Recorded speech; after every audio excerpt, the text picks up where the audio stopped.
Hello students, आज आप अपनी पाठ्यपुस्तक आरोह में से कविता पढ़ेंगे वे आँखें, जिसके की कवि हैं सुमित्रा नंदन पंत। तो चलिए स्टूडेंट्स, कविता को पढ़ने से पहले हम कवि सुमित्रा नंदन पंत जी के जीवन परिचय को देखते हैं। कवि सुमित्रा नंदन पंत जी का मूल नाम गोसाई दत्त था। उनका जन्म सन 1900 में कौसानी, जिला अल्मोड़ा में हुआ। उनकी कुछ प्रमुख रचनाएं हैं वीणा, ग्रंथि, पल्लव, गुंजन, युगवाणी, ग्राम्या, चिदंबरा, उत्तरा, स्वर्णकिरण, कला और बूढ़ा चांद, लोकायतन आदि। इन्हें अनेक सम्मान भी प्राप्त हुए, जिनमें से प्रमुख हैं भारतीय ज्ञानपीठ पुरस्कार, साहित्य अकादमी पुरस्कार, सोवियत लैंड नेहरू पुरस्कार, पद्म भूषण पुरस्कार आदि। इनकी मृत्यु सन 1977 में हुई। छायावाद के महत्वपूर्ण स्तंभ सुमित्रा नंदन पंत प्रकृति के चितेरे कवि कहे जाते हैं। हिंदी कविता में प्रकृति को पहली बार प्रमुख विषय बनाने का काम पंत जी ने ही किया था। उनकी कविता प्रकृति और मनुष्य के अंतरंग संबंधों का एक दस्तावेज है। स्टूडेंट्स, पंत जी की यह कविता वे आँखें प्रगतिशील दौर की कविता है। प्रगतिशील दौर अर्थात वह कविताओं का वह दौर जिसमें कि समाज की वास्तविक स्थिति का वर्णन किया जाता है। यह कविता विकास की विरोधाभासी अवधारणाओं पर करारा प्रहार है। विकास की विरोधाभासी अवधारणाएं अर्थात कहा तो जाता है कि विकास हो रहा है, लेकिन जब हम ज़मीनी स्तर पर देखते हैं तो हमें कहीं विकास दिखाई नहीं देता। यह कविता स्वाधीन भारत में किसानों की उपेक्षा एवं दुर्दशा का मार्मिक चित्रण है। सरकारें कहती आई हैं कि वे किसानों के लिए बहुत कुछ कर रही हैं, लेकिन आज भी हम देखते हैं तो किसानों की उपेक्षा हो रही है, उनकी बहुत ही दुर्दशा हो रही है। और इस प्रकार की दुर्दशा का ही मार्मिक चित्रण पंत जी ने इस कविता में किया है। इस कविता में जमींदारों के अत्याचारों का वर्णन भी है। तो चलिए स्टूडेंट्स, इस कविता को पढ़ के उसके अर्थ को समझते हैं। अंधकार की गुहा सरीखी उन आँखों से डरता है मन, भरा दूर तक उनमें दारुण दैन्य दुख का नीरव रोदन।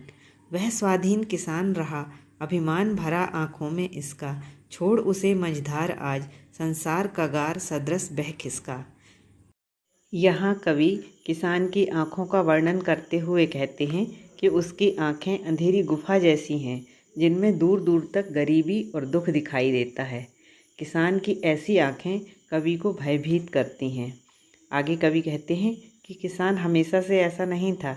कभी उसकी आँखों में स्वाभिमान हुआ करता था, किंतु उसे आज गरीबी की मझधार में छोड़कर सारा संसार विकास के पथ पर दौड़ रहा है। कहने का तात्पर्य यह है कि कृषि प्रधान देश भारत में जब कभी किसान खेती करने को गौरव मानता था, अब वही किसान विकास की दौड़ में पिछड़ गया है। लहराते वे खेत द्रगों में हुआ बेदखल वह अब जिनसे, हंसती थी उसके जीवन की हरियाली जिनके तृण तृण से।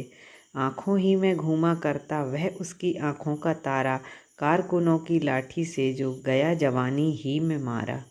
यहाँ कवि कहते हैं कि किसान की आंखों में हरे भरे खेतों के दृश्य लहराते हैं, जिनकी हरियाली से उसके जीवन में कभी खुशी रहा करती थी। अर्थात किसान हमेशा से ऐसा दुखी नहीं था, किंतु अब कर्ज के कारण वह उन खेतों से बेदखल हो गया है। बेदखल अर्थात अब उसके पास वे खेत नहीं बचे हैं, उसके खेत जमींदार ने ले लिए हैं। और उसकी आंखों के तारे इकलौते जवान बेटे को भी जमींदार के गुंडों ने लाठी से पीट पीट कर मार डाला है। यहाँ पर किसान की मार्मिक स्थिति और जमींदार के अत्याचारों का वर्णन किया है। बिका दिया घर द्वार महाजन ने, ना ब्याज की कौड़ी छोड़ी, रह रह आँखों में चुभती वह कुर्क हुई बरधों की जोड़ी। उजरी उसके सिवा किसे कब पास दुहाने आने देती, आँखों में नाचा करती उजड़ गई जो सुख की खेती। यहाँ किसानों की स्थिति बताते हुए कवि कहते हैं कि खेती में जीवन यापन के लिए पर्याप्त आय न होने पर किसान ने जमींदार से कर्ज लिया और उस कर्ज को नहीं चुका पाने के कारण उसे अपना घर द्वार भी बेचना पड़ा और महाजन ने उससे पूरी ब्याज भी वसूली। और जब किसान उसकी ब्याज और मूलधन चुकाने में अक्षम रहा, उसे चुका नहीं पाया, तो उसके बैलों की जोड़ी को भी जमींदार ने कुर्क कर लिया। कुर्क कर लिया अर्थात जब कर्ज नहीं चुका पाया तो उसने वो जो बैलों की उसकी जोड़ी थी उसको भी नीलाम कर दिया। किसान अपनी गाय, जिसका कि नाम उजरी था, उसको भी याद करता है कि वह किसान को छोड़कर और किसी को दूध नहीं दोहने देती थी, लेकिन अब वह गाय भी उसके पास नहीं है। यह सब सुख भरे दृश्य किसान की आंखों के सामने घूमा करते हैं। बिना दवा दर्पण के घरनी, स्वरक चली आंखें आती भर, देख रेख के बिना दूध मुही, बिटिया 2 दिन बाद गई मर। यहाँ पर बहुत ही मार्मिक चित्रण है कि किसान की पत्नी बिना दवा और इलाज के मर गई, साथ ही उसकी दुधमुही बच्ची भी बिना देखभाल के मृत्यु को प्राप्त हो गई। अर्थात जब उसकी माँ मर गई तो उसकी देखभाल करने वाला भी कोई नहीं रहा। घर में विधवा रही पतोहू, लक्ष्मी थी यद्यपि पतिघातिन, पकड़ मंगाया कोतवाल ने, डूब कुएं में मरी एक दिन। खैर पैर की जूती जोरू, न सही एक दूसरी आती, पर जवान लड़के की सुध कर, सांप लौटते फटती छाती। पिछले सुख की स्मृति आँखों में क्षण भर एक चमक लाती है, तुरंत शून्य में गड़ वह चितवन, तीखी नोक सदृश बन जाती। बीती बातों को याद करते हुए किसान की आंखें पीड़ा से भर आती हैं। बेटे के मारे जाने के बाद बहू को भी शहर के कोतवाल ने मंगा लिया और फिर शर्म से वो कुएं में डूब मरी। हालांकि किसान कहता है कि वह पतिघातिन थी। पतिघातिन अर्थात अपने पति की हत्यारिन थी। अर्थात यहाँ किसान को बहू के मरने का इतना गम नहीं था। इससे समाज में नारी की स्थिति का भी पता चलता है। समाज में नारी की स्थिति का वर्णन करते हुए कवि कहते हैं कि किसान को अपने जवान बेटे के मरने का तो बहुत दुख है, पर बहू के लिए वह इतना दुखी नहीं है, क्योंकि पुरुष प्रधान समाज में पत्नी को पैर की जूती समझा जाता है। ऐसा समझा जाता है कि एक नहीं रही तो कोई बात नहीं, दूसरी आ जाएगी। फिर आगे कवि कहते हैं कि एक पल को किसान की आंखें पिछले सुख को याद करके थोड़ा सा चमकती हैं, किंतु तुरंत ही वह चमक गायब हो जाती है और दुख और पीड़ा तीखी नोक के समान उसके हृदय में चुभने लगती है। तो स्टूडेंट्स, यह सुमित्रा नंदन पंत जी की अत्यंत मार्मिक कविता है और जैसे कि प्रगतिशील कविताओं में समाज की यथार्थ स्थिति को प्रस्तुत किया जाता था, तो उस दौर की ये एक बहुत अच्छी कविता है जिसमें किसान की स्थिति का मार्मिक चित्रण किया गया है। और वास्तव में आज के समय में भी हम देखते हैं तो किसान खुश नहीं हैं। हम आए दिन किसानों की आत्महत्याओं के बारे में सुनते हैं, तो किसान आज भी कर्ज के बोझ के तले दबा हुआ है। तो चलिए स्टूडेंट्स, इस कविता को पढ़ने के बाद अब हम अभ्यास के प्रश्नों को देखते हैं। तो पहला प्रश्न है, अंधकार की गुहा सरीखी, इन आँखों से डरता है मन। कुछ इन 2 पंक्तियों से संबंधित 5 प्रश्न यहाँ पर दिए गए हैं, हम उन्हें देखते हैं।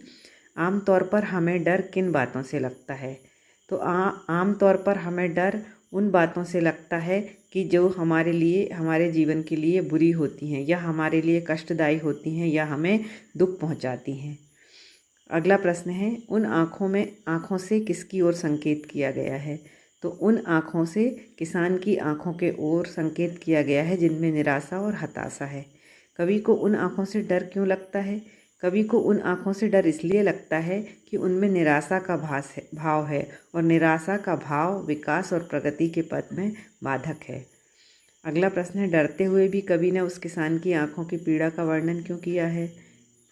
तो यह किसान की आँखों की पीड़ा का वर्णन करना इस कविता का उद्देश्य है कि जो समाज है वो किसान की वास्तविक स्थिति से परिचित हो जाए, कि जो हमें खाने को अन्न देता है उसकी कितनी दयनीय स्थिति इस समाज में है। तो इस उद्देश्य की पूर्ति के लिए कवि ने उस किसान की आँखों की पीड़ा का वर्णन किया है। अगला प्रश्न है, यदि कवि इन आँखों से नहीं डरता, क्या तब भी वह कविता लिखता?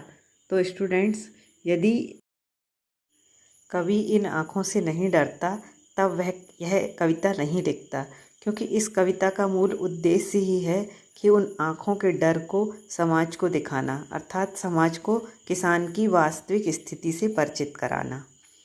अगला प्रश्न है, कविता में किसान की पीड़ा के लिए किन्हें जिम्मेदार बताया गया है? तो इस कविता में किसान की पीड़ा के लिए जमींदार अर्थात शोषक वर्ग को जिम्मेदार बताया गया है, जो कि कर्ज देने के नाम पर उनसे मोटी मोटी ब्याज वसूल करते हैं और जब ब्याज नहीं मिल पाती, पैसा नहीं मिल पाता तो उनके घर बार तक को कुर्क कर लेते हैं। अगला प्रश्न है, पिछले सुख की स्मृति आँखों में क्षण भर एक चमक है लाती। इसमें किसान के किन पिछले सुखों की ओर संकेत किया गया है? तो इस पंक्ति में किसान के उन सुखों की ओर संकेत किया गया है जब उसके पास खेत था, उसके घर परिवार में सब कुछ अच्छा चल रहा था, उसका बेटा बहू जीवित थे, पत्नी और बेटी जीवित थी और खेत उसके अनाज से भरे रहते थे। उन सुखों की ओर यहाँ पर संकेत किया गया है। अगला प्रश्न है, संदर्भ सहित आशय स्पष्ट करें।